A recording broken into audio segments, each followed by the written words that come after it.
Bismillahirrahmanirrahim. Alhamdulillahi rabbil alamin. Wassalatu wassalamu ala ashrafil anbiya'i wal mursalin. Wa ala alihi ajma'in. Wa man tabi'ahum ila yaumiddin. Amma ba'd. Sabahul khair wa as'adullah sabahukum. Ayuhal ikhwah wal akhawat. Selamat datang di channel saya. Bagi yang pertama kali menonton video ini, bisa like, share, agar yang lain mendapatkan manfaat dari apa yang kita pelajari. Kemudian Anda bisa subscribe channel ini supaya tidak ketinggalan video ilmu-ilmu penting tentang bahasa Arab. Bagi yang tidak mau subscribe juga tidak masalah. Saya tidak memaksa. Yang penting dia menyebarkan ilmu yang dia pelajari. Alhamdulillah. Baik, sekarang saya mulai. Ada masalah besar ya di saat seseorang yang sudah belajar bahasa Arab lama, mungkin selama 1 bulan atau 5 bulan, 1 tahun, 2 tahun, 3 tahun, 4 tahun, 5 tahun belajar bahasa Arab. Namun dia punya masalah dalam berbicara ya. Muhadatsah.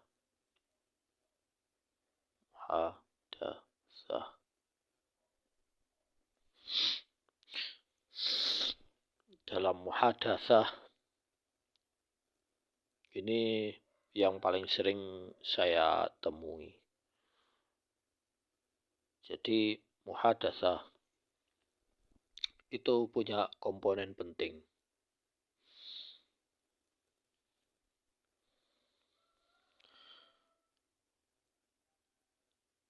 Nah, komponen-komponen ini yaitu yang pertama al-ma'rifah. Al-ma'rifah. Jadi dia punya pengetahuan. Contoh pengetahuan itu bagaimana memulai muhadatsah. Tentu yang pertama kalau bertemu pasti kita mengucapkan salam. Ya. Kalau kita berbicara dalam bentuk resmi khutbah, pertama salam, ya, kemudian muqaddimah,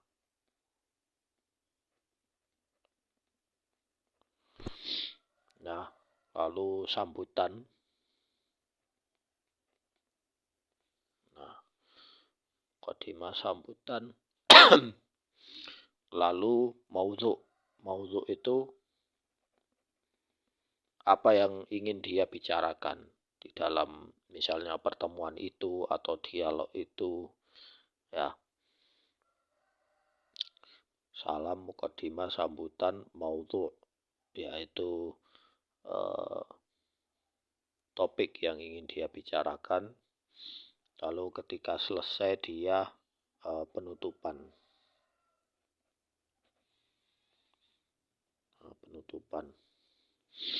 Begitu di berbicara, maksudnya kalaupun tidak dia berkhutbah atau berdialog atau mengisi suatu muhadharah, ya, bisa misalnya hanya sekedar muhadatsah, berbicara saja, tentu pasti ada salam. Cuma bentuk muqaddimahnya beda. Pasti dia akan bertanya tentang kaifa haluk, bagaimana kabarmu, bagaimana kesehatanmu, bagaimana keluargamu. Ya, tentu sambutan tidak perlu. Lalu maudhu, pasti dia akan bertanya, kamu sekolah atau bekerja? Ya, jadi kalau ini unsurnya unsur dalam dialog, ya. Tetapi poin yang berbicara itu kan ini dan ini, kemudian ini, ya cukup, tidak perlu penutupan. Penutupan pasti dengan salam kalau berpisah. Nah, jadi di salam kebanyakan orang tidak ada masalah ya, pasti dia akan secara umum yang sudah belajar bahasa Arab pasti bisa bilang kaifa haluka, kaifa sehatuka, kaifa amaluka, kaifa usratuka, pasti bisa bertanya seperti itu. Namun dia tidak punya maudhu. Jadi dia ingin bertanya tentang hal-hal lain, ya itu kesulitan. Karena ma'rifah ini, pengetahuan tentang muhadatsahnya masih belum ada. Nah, ini komponen penting, yaitu ma'rifah, pengetahuan. Kedua, ya harus tatbik. Tatbik atau tikrar. Tatbik.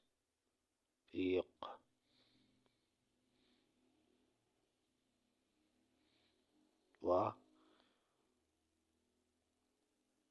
tikrar. Di dalam bahasa Arab,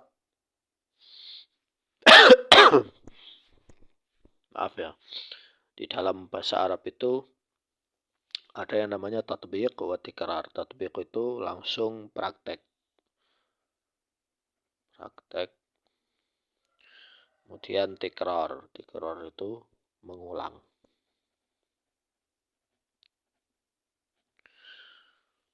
Di dalam istilah bahasa Arab ada kullu mukarrarin mukarrar. Kullu mukarrarin mukarrar, sesuatu yang diulang-ulang itu mukarrar. Mukarrar itu artinya semakin Anda mengulang-ulang apa yang Anda bicarakan, apa yang Anda praktekkan, maka menjadi mukarrar. Mukarrar itu sudah terinstal atau sudah sabit atau sudah masuk.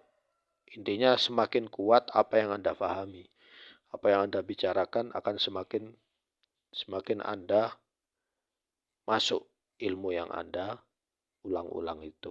Tapi dengan praktek dan tikrar ini, mengulang-ulang. Nah, cara penerapannya begini. Misalnya pertama, ini seorang WNI, kita masalah ya. Kemudian ini seorang WNA, orang Arab. Nah, ini orang Indonesia, ini orang Arab. Nah, misalnya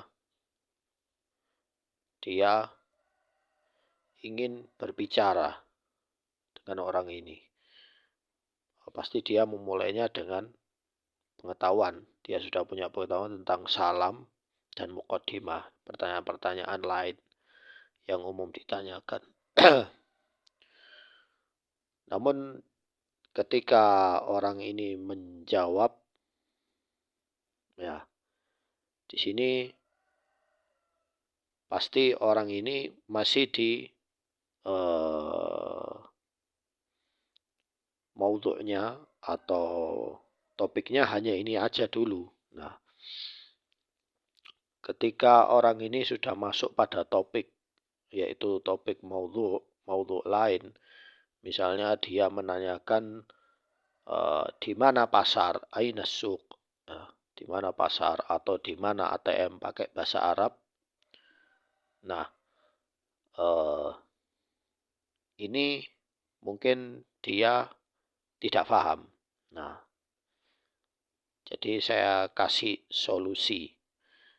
Ketika Anda tidak paham, ya, Anda pertama sudah punya keberanian ya.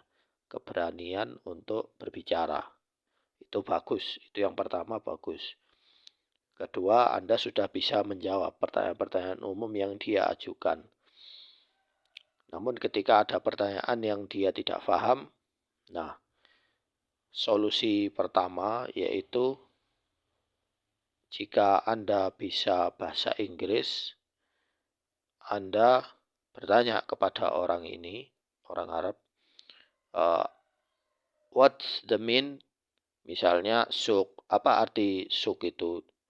Anda meminta orang ini mentranslate suk itu dalam bahasa Inggris supaya mempermudah. Itu cara yang pertama, mentranslate ke bahasa lain dulu, lalu Anda translate ke bahasa Indonesia. Itu kalau Anda paham bahasa Inggris. Tapi masalah lain juga muncul kalau Anda tidak bisa bahasa Inggris. Gimana caranya? Nah, ada sekarang ini kan HP. Nah, kemudian ada aplikasi Google Translate. Nah, jika Anda bisa menulis bahasa Arab, ya, misalnya orang ini Anda bertanya, tentu Anda tidak bisa bertanya, apa itu suk? Ya, tentu dia akan pakai sinonim lain dalam bahasa Arab. Pasar itu apa? Anda coba ketikkan di Google Translate itu asuk. Lalu Anda bertanya kepada orangnya, cara nulisnya asuk itu gimana? Gini-gini. Misalnya, alif, lam, sin, waw, qaf. Ya, asuk. Ya. Ketika Anda ketik, enter, pasti nanti munculnya pasar. Ya, pasar. Misalnya, bahasa Arabnya, dia bertanya, Ainal hammam, di mana toilet? Anda nanti ketik hammam, hammam, nanti muncul. Kalau hammam berarti kan ada mimnya, ada tasjidnya, berarti gini. Ya. Kalau ini tidak ada, berarti hammam. Hammam itu burung dara. Jadi hati-hati, Anda juga harus paham penempatan harokat yang pas supaya translate Google-nya tidak salah. Ini solusi yang kedua dan insya Allah semua orang bisa karena hampir semua orang sekarang punya HP. Di situ. Yang pertama Anda harus punya keberanian dalam berbicara dengan orang asing, dengan orang Arab. Yang kedua, jika tidak paham, yaitu tadi Anda translate ke Inggris, lalu ke Indonesia. Kalau tidak paham bahasa Inggris, Anda pakai Google Translate. Nah, di situ. Jika seandainya dia memakai bahasa lahjah Mesir atau lahjah Irak, ya, agak ribet. Berarti Anda harus googling misalnya di dalam Google itu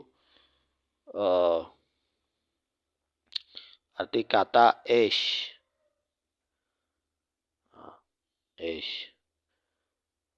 Masalah makna ya, kalimah ish, makna kalimah ish. Nanti muncul fushanya ish itu apa? Itu ma. Itu solusi jika dia berbicara lahjah, Anda bisa translate langsung sambil berbicara. Tidak masalah, itu bukan hal yang memalukan. Nah, hal yang memalukan itu di saat dia berbicara. Hal yang memalukan itu di saat Anda disuruh belajar bahasa Arab, tidak mau, lalu muncul orang asing ingin, misalnya Anda punya toko, ya misalnya toko yang paling umum itu toko oleh-oleh haji atau pakaian atau apalah di daerah wisata religi, ya seperti Sunan Ampel, Sunan Giri dan lain-lain sebagainya, atau di Jakarta, Tanah Abang, atau di mana saja yang sering dikunjungi orang Arab, misalnya di Bali atau di tempat wisata lah. Jika Anda memahami bahasa Arab, dia berbicara bahasa Arab, itu sudah bagus ya. Anda sudah punya skill, jadi tidak sia-sia, bisa Anda praktekkan langsung. Namun, nah, jika orang Arabnya itu bukan asli Arab, misalnya ini AI, nah, berarti dia orang Indonesia keturunan Arab, kemudian ini orang Indonesia. Nah, saat berbicara, misalnya ada kesalahan dari orang ini, Anda harus memperbaiki apa yang salah dari pembicaraannya. Jangan dibiarkan dia berbuat salah. Itu. Lalu antara orang Indonesia dengan orang Indonesia yang sama-sama paham bahasa Arab, juga seperti itu. Intinya Anda harus praktek. Jadi sama orang Indonesia ataupun sama orang yang bukan orang Indonesia, orang Arab, orang Inggris yang memang sama-sama ngerti bahasa Arab, tetap Anda memakainya tiap hari, yaitu tatbik, praktek, dan tikrar, mengulang-ulang. Di saat ketemu lagi berbicara bahasa Arab lagi, saat bertemu kembali berbicara bahasa Arab lagi. Dan ini harus ada azimah, keinginan kuat. Jika kita tidak punya keinginan kuat, males, tidak mau belajar hal-hal baru, ya sudah. Ya, intinya Anda harus siap menahan malu. Sekian dari saya, semoga bermanfaat. Sekian, wassalamualaikum warahmatullahi wabarakatuh.